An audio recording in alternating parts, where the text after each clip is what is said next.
వర్షం కురుస్తున్న రాత్రి మసీదు వెలుపల ఒక నిరుపేద ముస్లిం వృద్ధుడు తడిచిన దుప్పటి కప్పుకొని కూర్చొని ఉన్నాడు. అతని చేతిలో విరిగిన తస్బీ మరియు కళ్ళలో నిస్సహనంతో నిండిన కన్నీళ్లు ఉన్నాయి. లోకం తనను పట్టించుకోకపోయినా అల్లాహ్ ద్వారం ఎప్పుడూ తెరిచే ఉంటుందని అతను నమ్మాడు.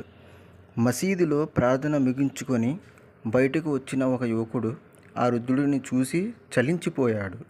ఆ వృద్ధుడు తన బాధను వివరిస్తూ తనకు ఇల్లు లేదని, ఈరోజు తిండికి కూడా పైసలు లేవని చెప్పాడు.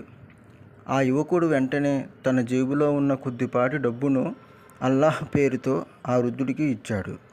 వృద్ధుడు ఎంతో సంతోషించి కన్నీళ్లతో ఆ యువకుడి కోసం అల్లాహ్ను ఇలా ప్రార్థించాడు: యా అల్లాహ్, ఈ బిడ్డ పడుతున్న ప్రతి కష్టాన్ని దూరం చేయి.